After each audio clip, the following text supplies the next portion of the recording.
औज़ुबिल्लाहिमिनश्शैतानिर्रजीम बिस्मिल्लाहिर्रहमानिर्रहीम। आप सबको मेरी तरफ से अस्सलाम वालेकुम। पहले तो आप सबका मैं बहुत बहुत शुक्रगुजार हूँ कि आप आए हैं इस प्रेस कॉन्फ्रेंस को कवर करने के लिए। आपको कल न्यूज़ के ज़रिए से ये ज़रूर पता चला होगा कि श्रीनगर म्युनिसिपल कॉरपोरेशन ने कॉरपोरेटर्स ने कल एक हंगामी बुनियाद पर एक मीटिंग तलब की और उसमें एक श्रीनगर कॉरपोरेटर्स फ्रंट तश्कील दिया है, जिसके ऑफिस बेरर्स हमें चंद लोगों को कॉरपोरेटर्स ने यूनानिमसली चुना है, जिसमें मुझे प्रेसिडेंट बनाया गया। अब्दुल वही डार साहब जो यहाँ पे है नहीं, अभी कुछ मसरूफियात थी उनकी, उनको सीनियर वाइस प्रेसिडेंट बनाया गया। आकिब रिंजू साहब हमारे यंगेस्ट कॉरपोरेटर हैं, इनको जनरल सेक्रेटरी बनाया गया। लतीफ़ मीर साहब हमारे स्पोक्स पर्सन उसमें है। आसिफ बेग साहब यहाँ पे उसके चीफ ऑर्गेनाइज़र हैं। सलीम भट्ट साहब उसके एडिशनल सेक्रेटरी है और नाजिया यूसुफ जी उसकी जॉइंट सेक्रेटरी है और बाकी जितने भी कॉरपोरेटरान हजरात हैं उसके मेंबर्स हैं। पहले तो ये बात ज़रूरी है कि हमें मजबूरी क्या पड़ी आज ये ग्रुप बनाने की, ये फ्रंट बनाने की मजबूरी क्या पड़ी। आप देख लीजिए कि जो कॉरपोरेशन की फंक्शनिंग है वो टोटल बेहाल है। काउंसिल के सेशंस नहीं बुलाए जा रहे हैं। हमें ये फ्रंट बनाने की ज़रूरत नहीं थी अगर काउंसिल के सेशंस बुलाए जाते।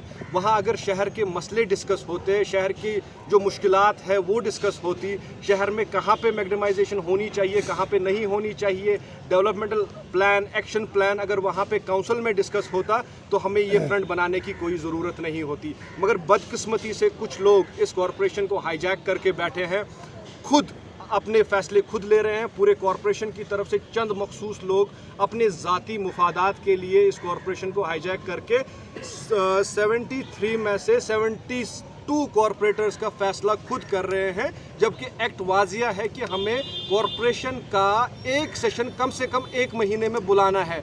आज जुनैद साहब को मेयर बने हुए 18 महीने दोबारा हो गए हैं। अगर 18 सेशन भी हुए होंगे, हम आवाम से भी माफ़ी मांगेंगे, हम कॉरपोरेटर से भी माफ़ी मांगेंगे और आपसे भी माफ़ी मांगेंगे। 18 सेशन भी नहीं हुए जो मिनिमम होने चाहिए थे म्युनिसिपल कॉरपोरेशन एक्ट के मुताबिक। स्टैंडिंग कमिटीज़, यहाँ की जो स्टैंडिंग कमिटीज़ हैं उनकी हालत देख लीजिए। पिछले 2 साल से स्वच्छ भारत जो मोदी जी की जो उनका एक ख्वाब था स्वच्छ भारत का, उसकी जो कमेटी है यहाँ पे पिछले 2 साल से विदाउट चेयरमैन है, जिसके चेयरमैन हमारे लतीफ़ साहब थे। इनने अपना टेन्योर 1 साल का ख़त्म करके उसके बाद उसका दोबारा कभी इलेक्शन नहीं कराया गया। हमारी सोशल जस्टिस की जो दूसरी कमेटी है जिसको लोगों में जाके काम करना था, उसको भी डिसफंक्शनल रखा गया है। जहाँ तक यहाँ पे जो गवर्नमेंट ने अमेंडमेंट की और एक एपेक्स एग्जीक्यूटिव कमेटी बॉडी तश्कील दी और उसमें 4 इलेक्टेड मेंबर्स बने, उसकी मीटिंग एक टेन्योर में, 1 साल में, अंदाज़ा लगाइए 1 साल में खाली 2 मीटिंगें की गई और उन 2 मीटिंगों में दूसरी मीटिंग के मिनट्स तक अभी तक मेंबर्स के पास नहीं है। मैं उसका मेंबर, खुद एक मेंबर।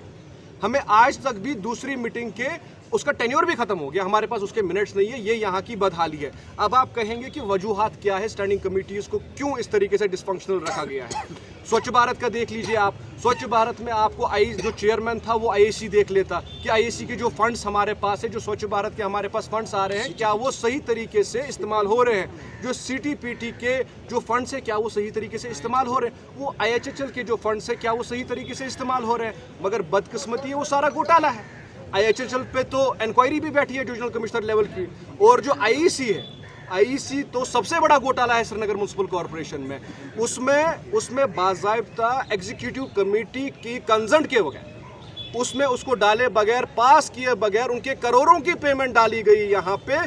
जबकि मैं ये वसूख के साथ कहता हूँ, आप सब मीडिया के हजरात श्रीनगर के एक एक फर्द से पूछे कि क्या आपको मालूम है कि श्रीनगर के पास 7 IEC पार्टनर्स हैं और उनका काम जो है, उन्होंने आज तक तकरीबन करोड़ों का पैसा श्रीनगर म्युनिसिपल कॉरपोरेशन से लिया है। अगर आप साबित करके दें कि उन्होंने 10 रुपए का काम भी ग्राउंड पे किया गया हो तो मैं आप लोगों से माफ़ी मांगू। उनकी वो पेमेंटें कैसे रिलीज़ की जाती है, एग्जीक्यूटिव कमेटी को कैसे साइडलाइन किया जाता है, ये सारी चीज़ें, ये लूट खसूट जो कॉरपोरेशन में हो रही है, इससे तंग आकर आज हम यहाँ पर आपके सामने आए हैं।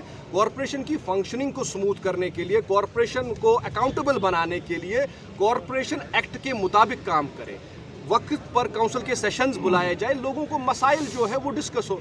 आप ये देख लीजिए, जो इस साल का मैग्नेमाइजेशन का प्लान बना, शहर में हुहुकार मची हुई है कि मैग्नेमाइजेशन नहीं हो रही है। शहर में हुहुकार मची हुई है कि मैग्नेमाइजेशन नहीं हो रही है, हमारे डेवलपमेंटल वर्क्स नहीं हो रहे हैं। जनाब, जब आप इलेक्टेड बॉडी को साइडलाइन करके, एग्जीक्यूटिव बॉडी को साइडलाइन करके खुद गवर्नमेंट को अपने घर में बनाए हुए, अपने किचन में बनाए हुए डेवलपमेंटल प्लान्स और एक्शन प्लान्स बेचते हैं, तो फिर तो शहर की हालत यही होनी है कि मैक्सिमाइजेशन, आप इंडिविजुअल बेनिफिट के काम कर रहे हैं, जो पब्लिक इंटरेस्ट के काम है, लार्जर पब्लिक इंटरेस्ट के काम है, वो नहीं हो रहे हैं और इससे हमें सख्त इख्तिलाफ है। आज और एक बात यहाँ पे अहम जिसका जिक्र करना है कि आज सुबह से कुछ मीडिया ग्रुप्स में ये न्यूज़ चलाई जा रही है कि जनाब गवर्नमेंट सोच रही है कि हम कॉरपोरेशन को डिसॉल्व कर दे, वहाँ पे जी एक्सटॉर्शनिस्ट है, ये सारे कॉरपोरेटर एक्सटॉर्शनिस्ट हैं, कॉरपोरेटर जी चोर हैं।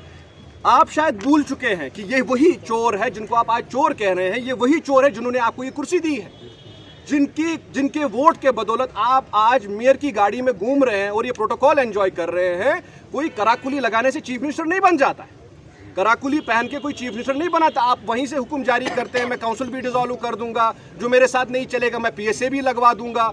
आप ये धमकियां बंद करें, कॉरपोरेटर्स को डराने और धमकाने का काम बंद करें। एक्सटॉर्शनिस्ट कॉरपोरेटर नहीं है, ये बाशऊर लोग हैं, ये बाविकार लोग हैं। एक्सटॉर्शनिस्ट आप हैं, आपने इस शहर को हाईजैक किया है मखसूस कुछ चंद कॉन्स्टिट्यूंसीज में काम करने के लिए और अपने वर्कर्स के ज़ाती मुफादात को पूरा करने के लिए। एक कॉन्स्टिट्यूंसी में हजरत बल में हमेशा एक 10-15 जितने भी टेंडर होते हैं वो एक ही ठेकेदार ले जाता है। कैसे ले जाता है? इस पे देखिए ना, एसीबी प्रूव करे ना कि एक ही ठेकेदार को जो इसका वर्कर है उसको सारे कैसे चले जाते हैं। ये देखने लायक चीजें हैं। पेमेंटें कैसे रिलीज हो रही है, developmental plan, action plan government को जा कैसे रहा है, काउंसिल क्यों नहीं बुलाई जा रही है जनाब, हमें धमकाया क्यों जा रहा है, हमें डराया क्यों जा रहा है। इस चीज को, इसका मुकाबल करने के लिए, शहर के विकार के लिए, शहर के लोगों की डेवलपमेंट हो, शहर में जिसको आप श्रीनगर स्मार्ट सिटी के ख्वाब दिखा रहे हैं वो ख्वाब पूरे हो, उसकी लड़ाई है। ये हमारी कोई जाती लड़ाई नहीं है, ये कोई उतार चढ़ाव की लड़ाई नहीं है। हम बस यहाँ पे इतना पूछने आए हैं कि क्या शहर की डेवलपमेंट होगी। अगर नहीं होगी, हम आज वजाहतन यहाँ पे कहते हैं, अगर आप शहर की डेवलपमेंट नहीं करेंगे, कॉर्पोरेशन को ऑन बोर्ड नहीं लेंगे, आज हम यहाँ पे बैठे हैं, कल कॉर्पोरेटर जंतर मंतर पे बैठेंगे। हम इस मसले को लेके दिल्ली जाएंगे, हम इस मसले को सबसे पहले लेके एलजी साहब के पास जाएंगे। हम इस मीटिंग के बाद, इस प्रेस कॉन्फ्रेंस के बाद एलजी साहब को एक चिट्ठी लिख रहे हैं अपॉइंटमेंट के लिए। हम उनको मिलने के बाद अगर यहाँ सुधार आता है ठीक, अगर ये लोग सुधरते हैं तो ठीक, नहीं आते हैं हमें कोई गुरेज नहीं होगा, हम जंतर मंतर पे बैठ जाएंगे। मुझे आपसे भी ये गुजारिश है कि आप मीडिया अपना रोल अदा करें, लोगों के पास जाइए, आप देखिए लोगों के मुश्किलात क्या है। और इंशाल्लाह मुझे पूरी उम्मीद है जो मेरे बाकी कॉरपोरेटर हैं वो डराने धमकाने से अब इन चीज़ों में नहीं फंसेंगे। शहर के काम हो उसके लिए हमें अपना पूरा ताउन देंगे। बहुत बहुत शुक्रिया। यहाँ पे मेरे बाकी भी साथी है, वो अगर बात करना चाहे तो